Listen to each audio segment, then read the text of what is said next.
하나님 말씀을 보겠습니다. 창세기 40장 1절부터 15절까지 보겠습니다.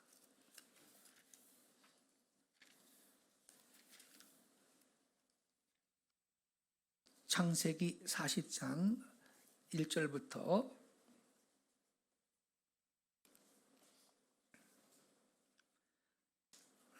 15절까지 저와 함께 한 절씩 교독하시겠습니다. 제가 먼저 1절을 읽겠습니다.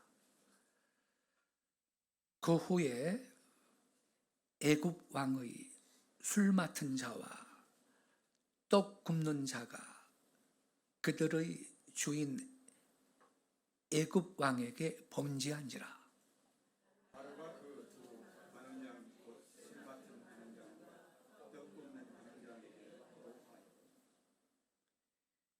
그들을 친위 대장의 집 안에 있는 옥에 가두니 곧 요셉이 갇힌 곳이라.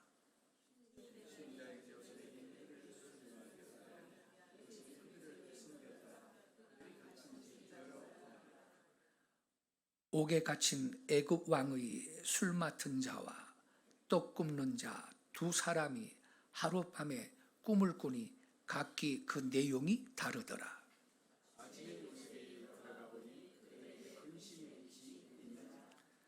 요셉이 그 주인의 집에 자기와 함께 갇힌 바로의 신하들에게 묻되 어찌하여 오늘 당신들의 얼굴에 근심의 빛이 있나이까?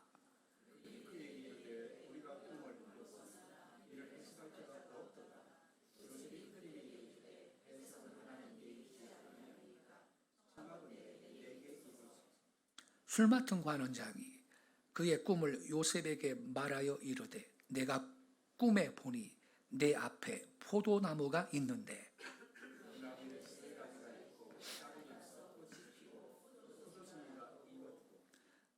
내 손에 바로의 잔이 있기로 내가 포도를 따서 그 즙을 바로의 잔에 짜서 그 잔을 바로의 손에 들였노라.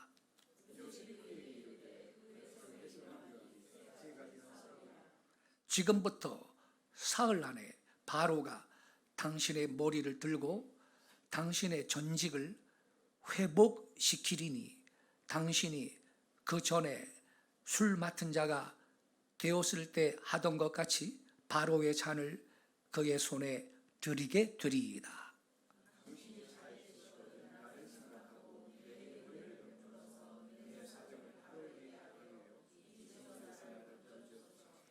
15절을 같이 읽겠습니다.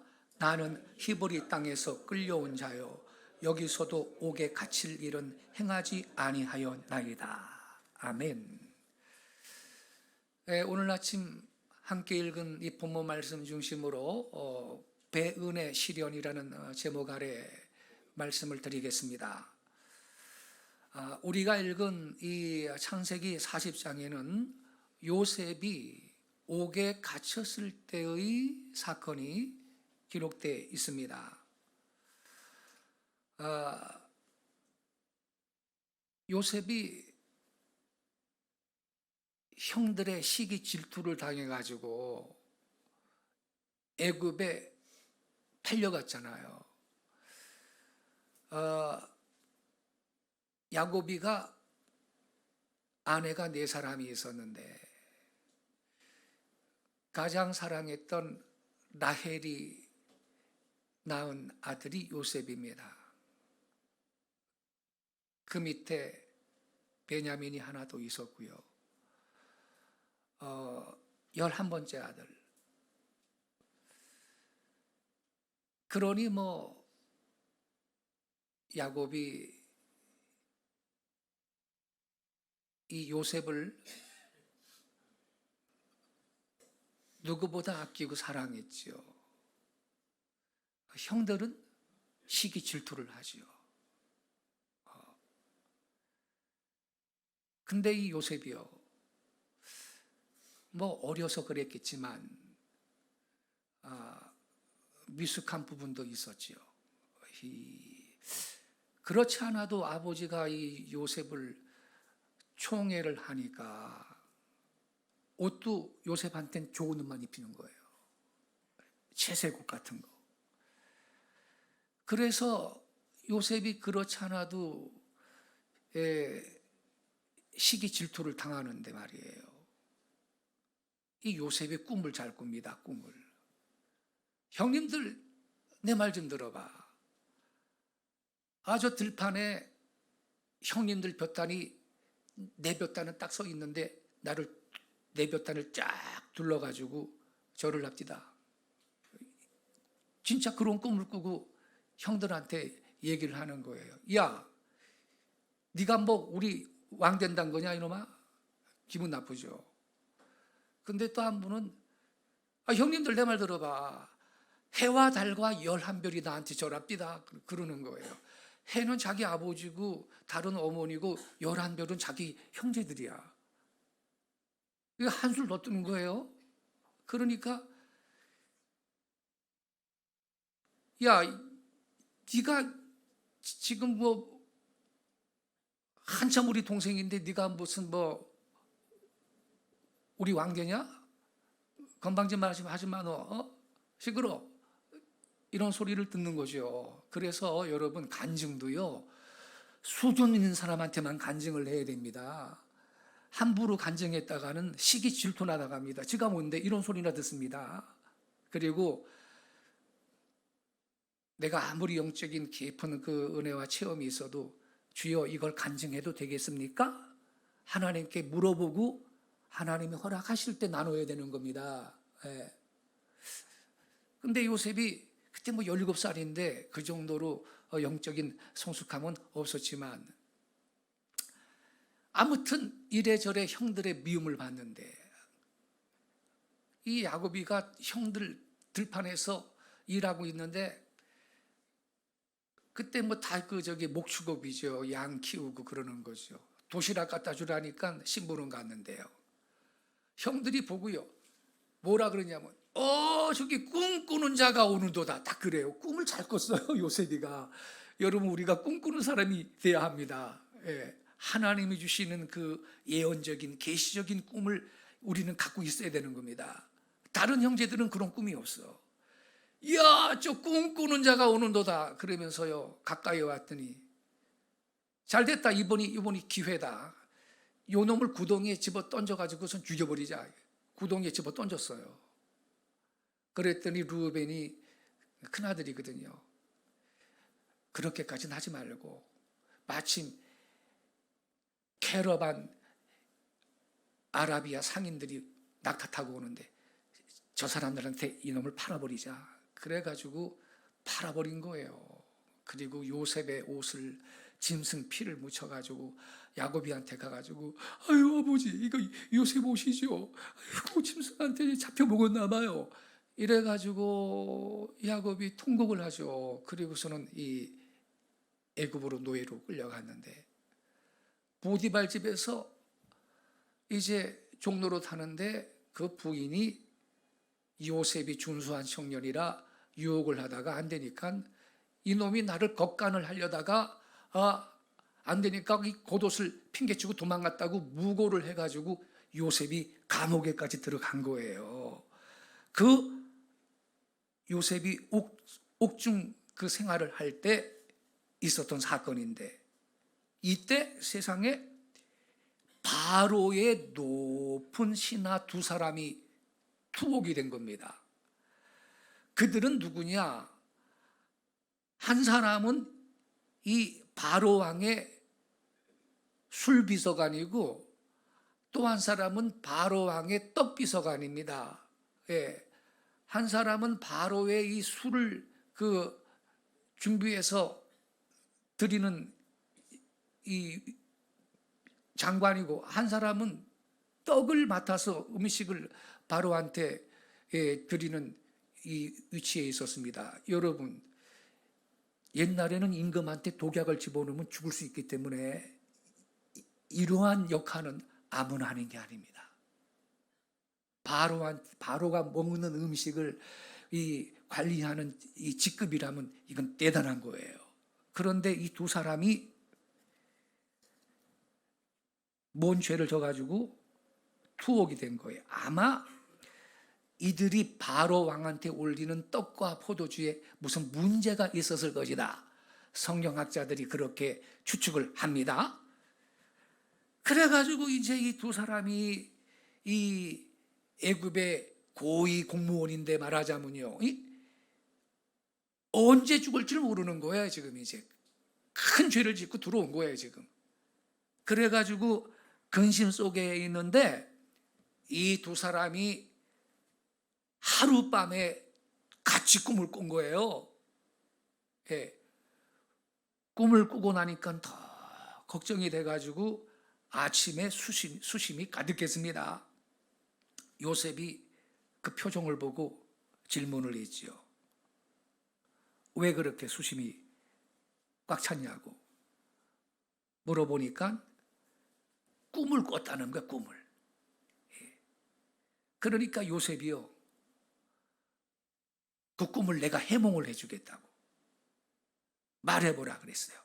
그랬더니 이 바로 왕의 술비서관이 말이죠, 요셉한테 말하기를 내 머리 위에 포도나무 가지가 3개가 있고 거기서 포도를 따가지고 이 잔에 그 포도즙을 짜서 바로 임금한테 바쳤다는 거예요. 요셉이 꿈도 잘 꾸지만 신령한 꿈을 해몽할 수 있는 하나님의 지혜가 있는 젊은이거든요.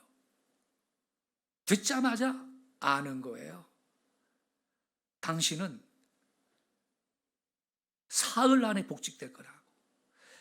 그 3가지라고 하는 건 사흘을 가리키는데 당신이 사흘 후에 다시 복직을 해서 술 맡은 장관이 될 겁니다. 다시 말하면 그의 직책을 회복할 수 있다는 좋은 소식을, 이게 아주 길몽이라고 그러면서 가르쳐 준 거죠. 그 다음에 요셉이 당신이 노여나거든 나를 기억해 주소서. 나는 죄 없이 애굽에 팔려온 사람이고 죄 없이 이렇게 투옥되어 있는 사람입니다. 이렇게 부탁을 했습니다. 물론 여러분, 이 성경 본문 가운데는 나와 있지 않지만 이렇게 기가 막힌 해몽을 해줬는데 말이에요, 얼마나 기분 좋겠어요. 막 흥분이 되고 소망이 생기고. 그러니까 요셉의 해몽을 들었을 때 당연히 이 술비서관은 말이죠, 당연하지, 요셉아, 내가 석방돼서 나가면 내가 바로 임금님한테 술을 바치는 측근이다, 측근. 바로 임금한테 얘기해가지고 너 나가게 해줄게. 이랬을 거예요 아마. 그렇지 않았겠어요? 그 다음에는 이제 떡 맡은 장관의 얘기도 나옵니다. 근데 이 사람은 흉몽을 꾼 거예요. 예. 3일 후에 석방이 아니라 이 사람은 목이 매달려 죽는다, 그런 해몽을 해줬는데 여러분 여기 16절 다시 한번 보세요. 16절. 예. 떡 16절을 보세요. 아까 15절까지 읽었죠? 제가 읽어드릴게요. 16절부터. 떡 굽는 관원장이 그 해석이 좋은 것을 보고 요셉에게 이르되 나도 꿈을 꾸니 흰떡 3광주리가 내 머리에 있고 맨 윗광주리에 바로를 위하여 만든 각종 구운 음식이 있는데 새들이 내 머리에 광주리에서 그것을 먹더라. 요셉이 대답하여 이르되 그 해석은 이러하니 새 광주리는 며칠이요? 사흘이라. 지금부터 사흘 안에 바로가 당신의 머리를 들고 당신을 나무 위에 달리니, 죽는다는 거예요. 나무에 달려가지고. 어휴, 하반절은 더 무서워요. 새들이 당신의 고기를 뜯어먹으리이다 하더니 제3일은 바로의 생일이라 자막이 이제 나왔어요. 바로가 그의 모든 신하를 위하여 잔치를 베풀 때 술 맡은 관원장과 떡 굽는 관원장에게 그의 신하들 중에 머리를 들게 하니라. 바로의 술 맡은 관원장은 전직을 회복하며 그가 잔을 바로의 손에 받들어 드렸고 떡 굽는 관원장은 매달리니 요셉이 그들에게 해석함과 같이 되었더라. 근데 23절을 보세요. 술 맡은 관원장은 석방됐잖아요. 석방돼 가지고 바로에게 다시 술을 따라 바치는 역할을 했지만 요셉을 기억했어요? 기억하지 못했어요? 기억하지 못하고 그를 잊었더라. 이렇게 23절이 결론입니다, 여러분. 여러분, 이 떡 담당 비서관은 흉몽을 꾼 거예요. 요셉의 해몽대로 이 사람은 사울의 사형을 당했어요. 사형을. 그러니까 말하자면요, 술 담당 비서관은 혐의가 풀린 거야. 어떤 혐의가 풀렸고 떡 맡은 장관은 혐의가 풀리지 않아가지고 3일 후에 사형을 당한 것입니다. 그런데 말이에요, 술 맡은 장관이 그렇게 단단히 약속을 해놓고 그렇게 기쁘게 나가가지고 말이에요, 요셉의 해몽대로 어느 날 말이야, 3일 후에 저 암흑의 술 담당 비서관 석방이야, 나와. 그래가지고 나갈 때 어머나, 이거 요셉이 해몽해 준 대로 됐네. 요셉아, 고마워. 네 해몽대로 됐다. 나 너 잊어버리지 않을게. 고마워. 좀만 참고 있어. 이랬을 거야 아마. 근데 나가가지고 새까맣게 잊어버린 거야. 복직된 게 흥분되고 너무 좋아가지고 뭐 파티 열고 기쁨에 도취돼가지고 축하연 벌이고 누구누구 만나는 것을 세월 보내고 이 요셉을, 이 불쌍한 요셉을 까맣게 잊어버려가지고 요셉이 깜빵 생활을 계속하게 된 거예요. 다시 말하면 요셉은 일종의 배덕을 당한 겁니다. 요셉이 기다려도 소식이 없네. 술 비서관님이 나갔는데, 복직됐는데 왜 연락이 없지? 하루 이틀, 사흘, 나흘, 한 달, 두 달, 1년, 2년 기다리면서 얼마나 마음이 아팠을까, 여러분? 에? 그걸 희망으로 좀 기다리고 있었는데, 에? 여러분, 이렇게 말이에요. 요셉이 다른 사람한테 배신과 배은을 당했을 때 이건 어떤 시험이냐? 어떤 시험을 받은 건가? 이 요셉이 받은 바 시련에 관해서 이 시간에 우리가 같이 묵상하고 우리의 삶에 적용할 수 있는 지혜를 얻는 복된 시간 되시기 바랍니다. 여러분, 셰익스피어 알죠? 셰익스피어? 영국의 대문호. 이 사람이 이런 말을 했습니다. 겨울의 북풍아, 내가 아무리 차다 할지라도 배은 망덕자의 아픔보다는 덜할 것이다. 그랬습니다. 배신을 당해본 사람은 이 말을 느낌이 올걸, 여러분. 겨울에 북쪽에서 불어오는 바람이 피부에 닿을 때 그 괴롭고 아픈 감, 아주 살을 에이듯한 그러한 아픔을 느끼죠. 근데 그것보다 더 심하게 아픔을 주는 게 뭐냐? 배은을 당할 때라는 것입니다. 배신을 당할 때. 여러분, 그렇지 않습니까? 우리가 걸어가다가 자빠져가지고 무릎이나 팔에 타박상이 생길 수도 있고 또 강추위를 만나서 부들부들 떨 수도 있고 이런 어떤 육적인 아픔보다도 여러분, 마음이 아픈 게, 이 마음의 아픔이 훨씬 심한 거고, 그것도 특히 배은을 당했을 때 그 마음의 상처와 아픔은요, 어떤 것과도 비교할 수 없는 그런 깊은 아픔이 있는 것입니다. 그래서 여러분, 우리 그리스도인들은요, 일상생활 가운데 남에게서부터 받은 바 은혜라는 것은 아무리 사소할지라도 그 은혜를 잊지 말고 그 은혜를 마음 가운데 기억하며 그 은혜를 보응하며 은혜를 감사하는 것은 진실로 필요한 삶의 방식인 것입니다.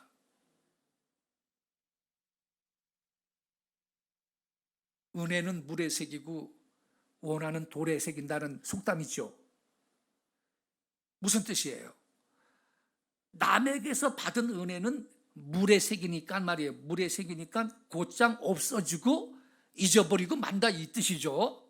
그와 반대로 남한테 뭐 좀 안 좋은 일 겪었으면 돌에 새기는 것처럼 좀처럼 그거를 갖다가 풀지 않고 그냥 가슴에 새겨두고 동해물과 백두산이 마르고 닳도록 기억하고 앙심을 품고 미워하고 그러한 우리 사람들의 인심을 가리키는 말 아니겠습니까?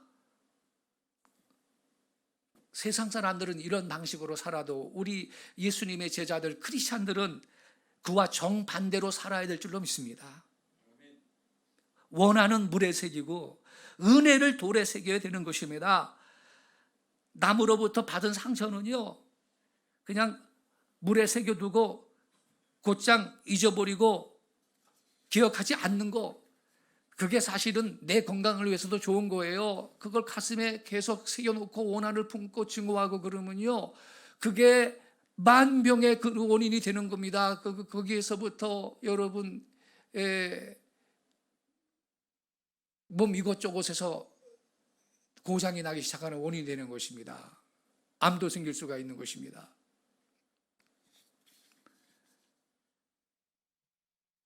어떤 암 전문의는요, 암 발병의 가장 큰 원인이 뭐냐? 상실감이다. 이런 말을 해요. 상실감. 그렇게 충격을 줘가지고, 근데 이렇게 요셉이 말이에요, 은혜를 베풀었는데 나 석방돼서 나가면 내가 바로 맨날 만날 거 아니야? 바로 임금한테 얘기해서 너 나가게 해줄게. 얼마나 기대하고 있겠어요. 근데 한 달, 두 달 가도 아무 소식이 없을 때 그 요셉의 상실감 컸겠죠. 근데 요셉은 상실감에 사로잡혀 감방 구석에 쭈그리고 앉아가지고 이를 갈면서 그렇게 세월을 보내지 않았습니다.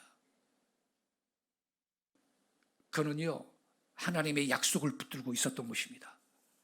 나한테 하나님 꿈을 주셨는데 해와 달과 11별이 나한테 절하는 꿈, 형님들 볕단이 둘러서가지고 나한테 절하는 꿈,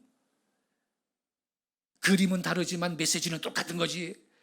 여러분, 둘은요 증거수입니다. 확실히 된다 이런 뜻이에요. 이해되시죠? 요셉은요 하나님의 약속을 붙들고 버티고 있는 겁니다. 할렐루야.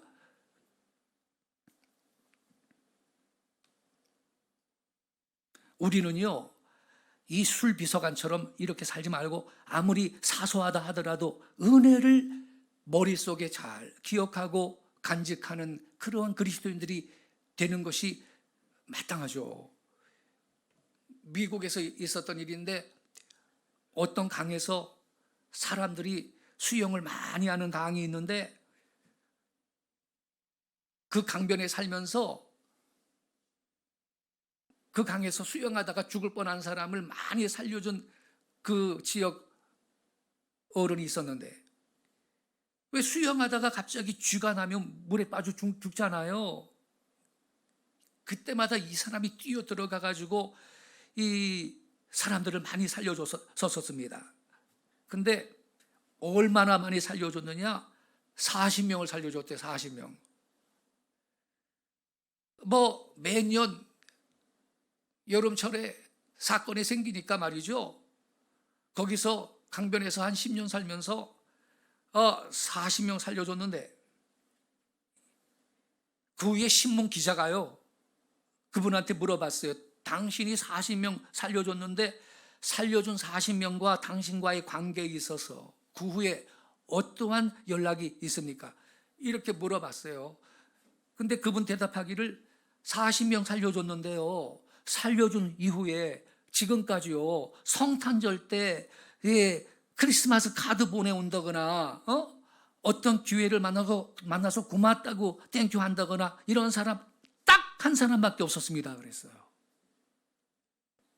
나머지 39명은 그 후에 다시 편지도 없고 성탄절 때 무슨 카드 한 장 보낼 일도 없고 전화도 없었다는 겁니다. 사람이 보통 이렇습니다. 예?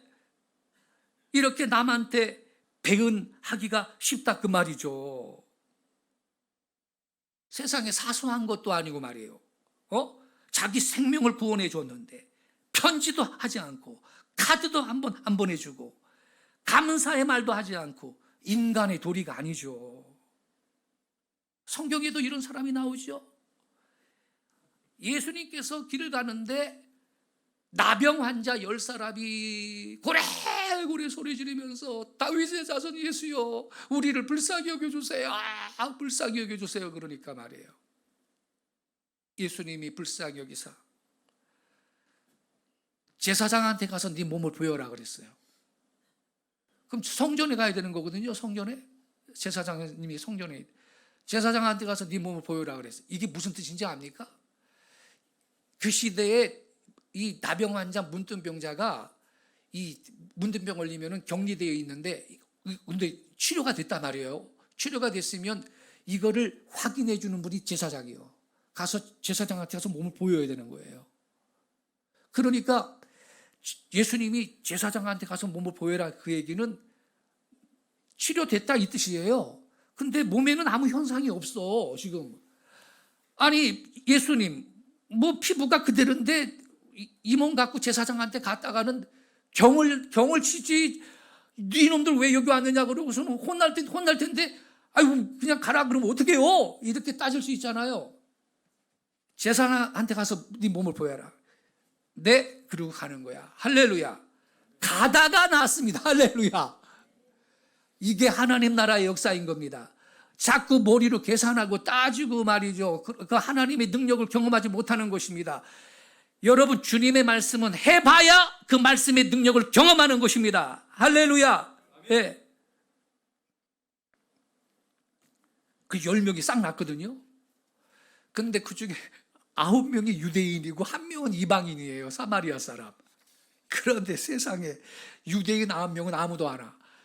그 멸시받던 이방인 사마리아 사람이 가다가 몸이 나은 걸 깨닫고요. 턴했어요. 턴. 그래가지고 예수님한테 와가지고 엎드려서 경배하면서 감사를 고백했습니다. 여러분, 이때 예수님께서 말씀하시기를 이렇게 말씀하셨습니다. 10사람이 다 깨끗함을 받지 아니하였느냐? 그 9은 어디 있느냐? 그렇게 말씀하셨어요. 서운하셨겠지요. 그 9은 어디에 있느냐? 우리는 그 9사람의 한 사람이 돼서는 아니 될 줄로 믿습니다. 여러분, 우리는 하나님께서 우리에게 베풀어 주신 그 은혜를, 그 만극한 은혜를 갚을 길이 없습니다. 그렇다면 여러분, 그 하나님의 은혜를 기억하면서 찬양의 제사를 드리고 감사를 고백하고, 이게 최소한의 우리의 예의며 도리가 될 것입니다. 우리 사람들도 마찬가지 아닙니까, 여러분? 남이 은혜를 베풀어 줬을 때 그 은혜를 기억하고 감사한다라는 것은 우리한테 대단히 마땅한 일이고, 그러면은 더 베풀어 주고 싶고 더 나눠 주고 싶은 거 아니겠습니까, 여러분? 하여튼 요셉은 배은을 당한 것입니다. 그렇게 남한테 좋은 소식을 전달해 줬는데, 소망이 되는 메시지를 전달해 줬는데, 그 좋은 일이 이루어지자 이 술 비서가는 요셉을 새까맣게 잊어버리고 하루하루 바쁘게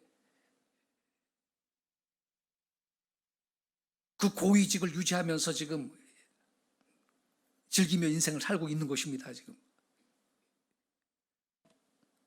사람이 말이에요, 어려울 때는요 남한테 매달려 가지고 부탁하고, 막상 좋아지면 남을 생각하지 못하고 잊어버리고 마는 것이 이 부패 타락한 사람들의 본성이죠. 그래서 여러분, 이제 프랑스 격언에 이런 말이 있습니다. 돈을 꾸는 문제인데 이런 말이 있습니다. 돈을 꾸어갈 때는 천사이고 돈을 갚을 때는 마귀가 된다. 이런 속담이 있어요. 에? 무슨 의미겠어요, 여러분? 남에게 돈 빌리러 갈 때는 아첨도 하고 선물도 사가고 없는 말 다 하고 미소를 짓고 그야말로 천사요, 천사. 근데 갚을 때는 마귀가 돼버린다는 거예요. 에? 돈을 자꾸 안 갚고 말이죠, 자꾸 미루고 말입니다. 강팍해지는 것이 인간의 마음이다, 이 뜻이죠. 뭐 프랑스만 그랬겠어요, 여러분? 내가 아쉬울 때는 온갖 아첨 다 하고 온갖 친절을 다 하고 온갖 노력을 다 하는데, 내가 좀 잘 되면, 좋아지면 남의 은혜를 기억하지 않고 남을 배신해버리고 마는 것이 이게 사람의 도리냐 이 말이에요. 근데 세상에는 이런 사람이 많습니다. 우리 예수님께서 말이에요, 율법 중에 어느 계명이 크니까, 이런 질문을 받은 적이 있어요. 이때 예수님이 이렇게 대답하셨어요. 네 마음을 다하고 목숨을 다하고 뜻을 다하여 주 너희 하나님을 사랑하라 하셨으니 이것이 크고 첫째 되는 계명이요, 둘째는 그와 같으니 내 이웃을 내 몸과 같이 사랑하라 하셨으니 이 두 계명이 온 율법과 선지자의 강령이니라, 이렇게 말씀하셨어요. 자, 내 이웃을 내 몸과 같이 사랑하라 그랬죠. 이 말씀에는 여러분, 나를 사랑하라는 말씀이 전제되어 있는 겁니다. 내 이웃을 네 몸같이 사랑하라 그랬으니. 그래서 여러분, 이기주의와 애기주의는 다릅니다. 예. 우리는 나라는 존재를 귀하게 여겨야 됩니다. 주의 백성이며 주의 자녀입니다.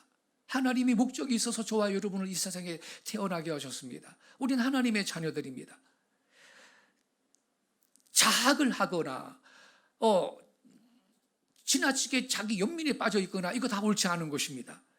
내 이웃을 내 몸같이 사랑하라. 자기 자신한테 하듯이 이웃한테 하라 그런 거거든요. 자, 우리는 남한테 어떻게 하는 것입니까, 여러분? 자, 내가 지금 괴로울 때, 내가 지금 너무 큰 고통 중에 있을 때 누군가 나를 이 고통에서 좀 벗어나게 해주면 좋겠다. 다 그렇지 않겠습니까, 여러분? 또 내가 물에 빠졌다. 그럼 누군가 빨리 와서 나를 좀 건져줬으면 좋겠다. 이렇게 기대하지 않겠습니까? 이것처럼 남이 어려울 때 건져주고 아파할 때 감싸주고 남의 입장에 서서 남을 도와주는 걸 말한다, 이 뜻입니다. 또 내가 좋을 때, 진짜로 잘 됐다, 와 너무 잘 풀렸다, 좋다, 고맙다, 감사하다, 내가 이렇게 진 좋고 잘 되었을 때 신난다, 고맙다, 감사하다, 이렇게 우리 느끼죠. 그렇다면 내 이웃을 자기처럼 사랑하라, 이 말씀이 무슨 뜻이겠어요? 마치 내가 좋을 때 기뻐하는 것처럼 남이 좋고 잘 될 때 기뻐해주고 축복해주고 축하해주고 감사해주라는 말씀 아니겠습니까, 여러분? 어이 배 아파라, 이렇게 되면 되겠습니까, 여러분? 남을 자기처럼 사랑하라는 것은 좋을 때나 어려울 때나 괴로울 때나 기쁠 때나 내 자신이 당하는 것처럼 괴로운 자와 더불어 괴로워하고 기뻐하는 자와 더불어 기뻐하는 그런 자세를 가리키는 것입니다. 내가 괴로울 때는 남한테 간절히 매달려서 부탁하고 내가 좋아지면 남을 등져버리고 잊어버리고 마는 것은 결코 성경을 아는 그리스도인들의 삶의 방식이 아닌 겁니다.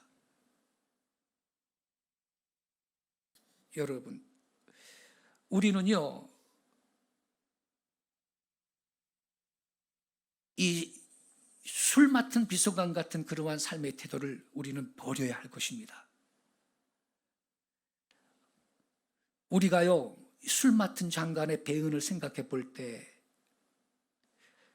그런 어떤 큰 사건만 염두에 두어서는 안 되는 거예요. 사소한 거 있죠, 사소한 거. 사소한 문제라도, 아주 작은 사건이라도 남의 친절과 남의 은혜를 기억하는 자세가 진실로 필요한 것입니다. 예컨대 말 한마디라도 남한테 따뜻한 인사를 받았으면 그에 대한 감사를 할 줄 알고, 뭐 가치가 별로 없고 뭐 좀 작은 사소한 선물을 받았어도 감사할 줄 아는 자세가 우리한테 필요한 줄로 믿습니다. 예. 실제로요, 우리의 생활 속에 배은하는 그러한 일들이 자세히 따져보면 얼마든지 있다라는 사실을 우리가 오늘 아침 확인하고, 아, 그렇구나. 은혜는 아무리 작은 것이라도 기억하고 감사를 고백하고 천당 가는 그날까지 잊지 말고, 그리고 감사할 줄 아는, 감사를 표할 줄 아는 이러한 자세로 살 수 있는 그러한 거룩한 결단이 이 시간에 있기를 바랍니다. 그 다음에요, 마지막으로 드리고 싶은 말씀은 뭐냐? 요셉이 이러한 이 배은이라는 큰 아픔을 당했을 때, 이러한 시련을 당했을 때 요셉이 어떻게 반응했느냐? 이걸 우리가 깊이 묵상을 해야 됩니다. 요셉이 당한 이 배은의 그 시험이라는 것은 요셉이 겪은 마지막 시련이었다, 이렇게 평가할 수가 있겠습니다. 요셉은 그의 일생에 있어서 크나큰 시련을 3번 당했는데, 처음에는 아까 말했듯이 형제들한테 팔려가지고 애굽으로 끌려가서 종이 되었습니다. 성경에 보면요, 그때 요셉이 팔려갈 때 있죠. 애걸복걸하면서 울고불고 나 좀 팔지 말라고 그렇게 간곡하게 눈물을 흘리며 간청을 한 것이 있습니다. 그러나 형들은 매정하게도 요셉을 그냥 팔아버렸습니다. 두 번째는 애굽에 끌려가가지고 그 바로 왕의 그 친위 대장 보디발이라는 사람의 집에서 종살이를 하는데, 그 보디발 아내한테 무고를 당해가지고 옥에 갇히게 된 것입니다. 이게 두 번째 받은 시험이었어요.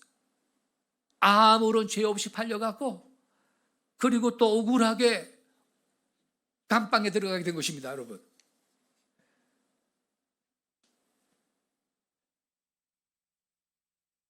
참 희한하네. 내가 꾼 꿈하고는 정반대로 인생이 풀린다, 이거. 내가 개꿈 꿨나? 요셉은 그러지 않았습니다. 그 하나님의 약속을 굳세게 지키고 있는 것입니다, 여러분. 내가 하나님께 받은 약속이 있는데 이게 뭐야? 인생이 정반대로 풀리네. 이러면서 불신앙의 제 자세를 갖지 않았습니다, 여러분. 요셉은 환경에 동의하지 않았습니다. 하나님께서 자기에게 주신 약속의 말씀에만 동의하고 있었습니다. 할렐루야! 우리가 이러한 자세를 가져야 하는 것입니다. 하나님은 심지가 견고한 자를 평강에서 평강으로 인도한다 그랬습니다. 이렇게 두 번째 큰 시험을 당했는데, 오늘 본문의 사건이 3번째 시험입니다. 이야, 드디어 하나님이 나를 불쌍히 여기셨구나. 아우, 저 사람 내가 꿈을 해몽해줘서 나갔는데 내 부탁 기억하고 이제 바로 왕한테 말해가지고 나 좀 석방되게 해주겠지 이러고 기다리고 있는데 소식이 깜깜이야. 여러분 얼마나 마음이 아팠겠어요. 그걸 기대하고 있는데 이런 배은을 당한 겁니다. 세상에 그 술비서관이 요셉을 기억하지 않고 잊어버렸어요. 요셉은 마지막 기회를 잃어버리고 만 것입니다. 종으로 팔렸을 때하고 보디발의 아내한테 무고를 당해서 옥에 갇혔을 때, 그리고 술 맡은 장관이 잊어버리고 말았을 때, 이렇게 세 번 시험이 있었다고 정리할 수 있겠는데, 이 세 번째 시험이 어떻게 보면 요셉은 가장 큰 충격을 받는 거예요. 아, 이럴 수가 있나. 이걸 기대했는데 이것도 안 되네. 웬만한 사람 같으면요, 이젠 지쳤다, 될 대로 되라, 그죠? 그러면서 인생을 막 살고요, 이렇게 고난당하면요, 자포자기하고요, 세상 원망하고 환경 원망하고요, 믿음 없는 사람들은 보통 그렇게 삽니다. 믿음 없었다면 요셉은요, 그냥 감방 구석에 쭈그리고 앉아가지고서는 한탄하며 있었을 것입니다. 근데 요셉은 안 그랬다 이 말입니다. 요셉은요, 하나님이 자기에게 주신 그 두 가지 종류의 꿈이 있죠. 주여 지난밤 내 꿈에 비웠으니 그 꿈 이루어 주소서. 그 꿈 이루어 달라고 기도하고 있는 겁니다. 감옥에서. 할렐루야.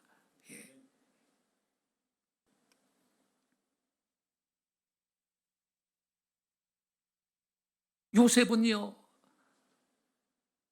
시리에 빠져가지고 좌절하고 식음을 전폐하고 그냥 화딱지 나서 잠도 안 오고 불면증 걸려가지고서는요 잠도 못 들고 아주 괴로워하고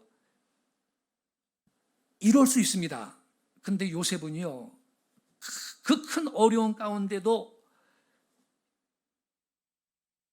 폐인이 될 수밖에 없는, 그러한 실망할 수밖에 없는 위기 가운데서도 요셉은 어떻게 했느냐? 물론 요셉의 마음에 인간적으로 섭섭한 마음은 있는 거죠. 괴롭고 안타까운 줄로 생각합니다. 그러나 요셉은 마음을 바로잡습니다. 마음의 섭섭함을 없애버리고 새로운 마음을 가지고 옥중에서 맡은 일이 있거든요. 그거 계속 열심히 봉사합니다. 요셉이 어디에서 이러한 힘을 얻었겠는가?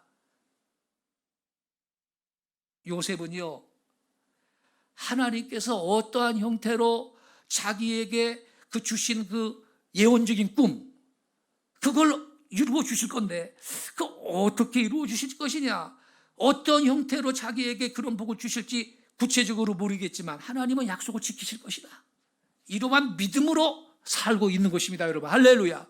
예? 요셉은요, 자기가 팔려갔던 게 하나님께서 나를 이리로 오게 하셨다, 하나님이 하신 이 일이라는 사실을 확실히 마음 가운데 믿고 있었습니다. 나중에 그 형들 애굽에 왔을 때, 양식 구하러 왔을 때 요셉이 한 말 보면 그게 입증이 됩니다. 하나님이 나한테 두 가지 중요한 꿈 꾸게 하셨는데, 그렇다면 내가 여기 끌려와 있어도 하나님은 반드시 이 상황이 복이 되게 하실 것이다. 복이 어떤 형태로 올 것인지 요셉은 몰라요.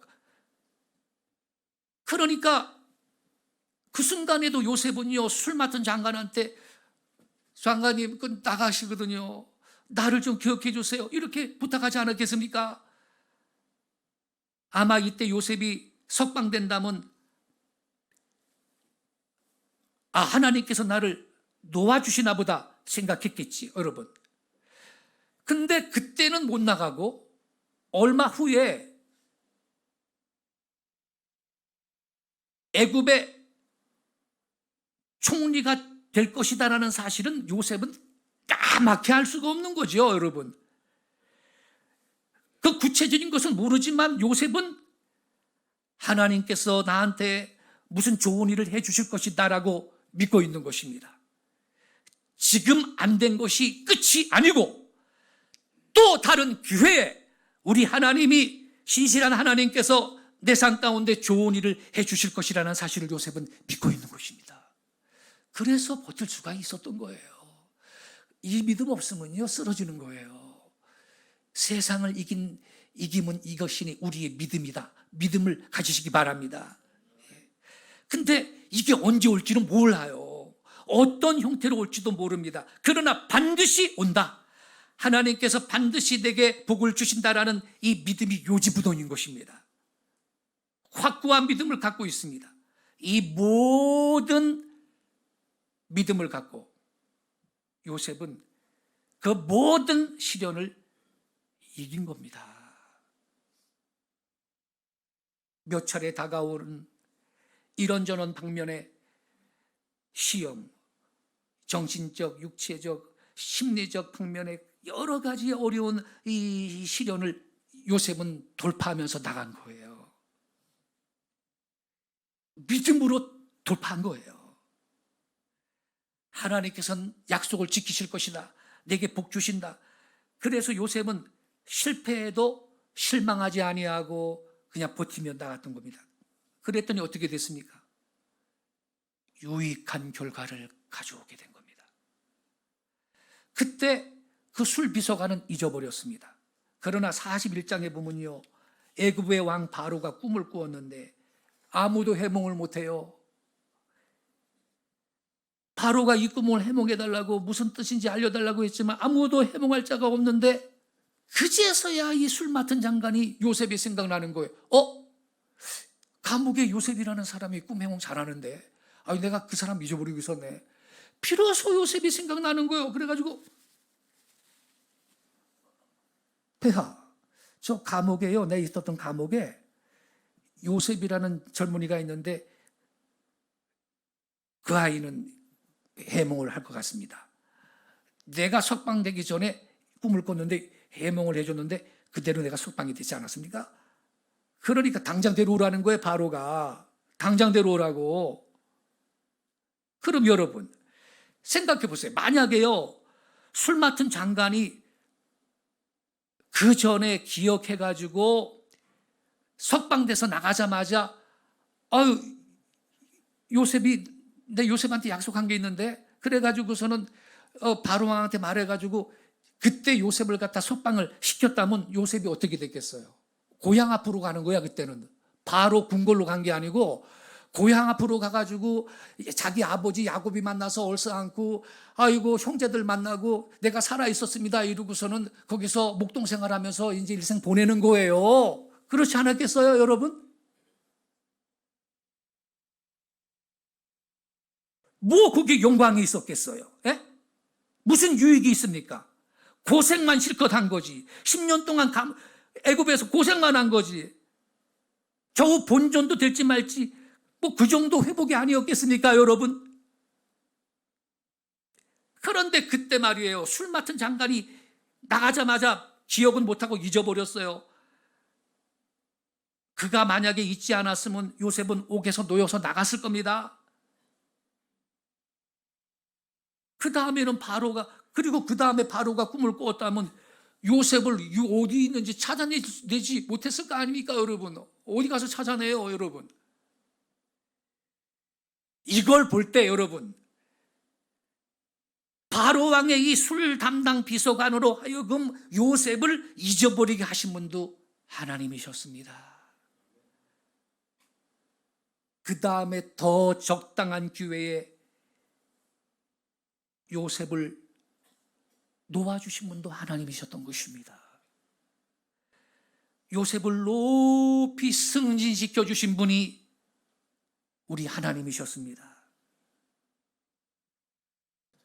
우리도 여러분 요셉처럼 신실하게 믿음으로 전진하면요 때가 되면 하나님이 우리를 승진시켜 주시는 걸 믿으시기 바랍니다. 내가 노력해서 신분 상승이 되는 게 아니고 주님께서 저와 여러분을 높여주시는 걸 믿으시기 바랍니다. 그래서 우리는 믿음으로 전진하는 것이 육적인 생각으로 그저 목전의 현실만 보면서 뭐 기뻐했다가 슬퍼했다 이러면 안 되는 거예요. 제가 지난 몇 주 전에 금요일 날 말씀드렸죠. 한국에서 말이에요. 큰 사업하는 분이 인도에 출장 갔는데 인도가 땅이 넓잖아요. 인도 내에서도 비행기 타고 한 2시간인가 3시간인가 어느 지방으로 이제 업무상 가는데 가야 되는데 택시를 탔는데 말이죠. 해피름은 이 택시 운전사가 길을 잘 모르더래. 그래가지고 계속 헤매는데 결국은 조마조마했다는 거예요. 비행기 시간 다 되는데 비행기 놓치겠다. 결국 비행기를 놓치고 말았어요. 비행장에서 또 3시간을 앉아서 기다려야 돼. 그러니까 이 사람이 화딱지가 나가지고 아유 진짜 재수도 없다. 진짜 저런 운전사 만나가지고 내가 이 시간 아까운데 3시간을 갖다 여기 앉아가지고서는 막 이러고 있는데 갑자기 그 공항 가면 큰 텔레비 있잖아요. 거기에 브레이크 뉴스 그러면서 긴급 속보 그러면서 뉴스가 나오는데 어디에서 비행기가 방금 추락해가지고서는 사람들 다 죽었대. 자기가 탈렸던 그 비행기예요. 자기가 타려고 했던 그 비행기를 이 사람이 가슴을 쓸어내리면서 내가 저 비행기 탔으면 죽었는데 이거를 그 비행장의 의자에 쭈그리고 앉아서 보고 있으면서 이 사람이 결정했다는 거예요. 아, 하나님 앞에 늘 감사하며 살아야 되겠다. 아멘이십니까? 예. 하나님이 이 사람을 살려준 거예요. 그 실력 없는 운전사 만나게 해가지고. 여러분, 우린 믿음을 갖고 멀리 볼 수 있기 바랍니다. 예. 멀리 보면서 믿음으로 전진할 때가 되면 하나님이 저와 여러분을 높여주실 것입니다. 로마서 8장 28절에 하나님을 사랑하는 자, 곧 그 뜻대로 부르심을 입은 자들에겐 모든 것이 합력하여 소원을 이룬다 그랬습니다. 요셉이 그랬던 거 아닙니까, 여러분? 우리의 삶 가운데도 이 말씀이 살아 역사할 줄로 믿습니다. 요셉은 그 모든 시험과 시련을 믿음으로 잘 통과한 다음에 하나님 앞에 훌륭한 보상을 받았습니다. 요셉이 만약에 그때 믿음 가지고 살지 않고 자포자기하며 시리에 빠져가지고서는 인생을 막 살고 그랬다면 그것으로 요셉 인생은 끝장나는 겁니다. 하나님을 사랑하고 그 뜻대로 부르심을 입고 하나님을 상대하면서 살아왔기 때문에 이러한 놀라운 결과를 경험한 것입니다. 주여, 이 요셉의 신앙이 네 믿음 되게 해주셔서 그렇게 결단하고 다짐하는 복된 시간 되시기를 바랍니다. 하나님이 그를 버리지 않을 겁니다. 우리 다 같이 이제 기도하겠습니다.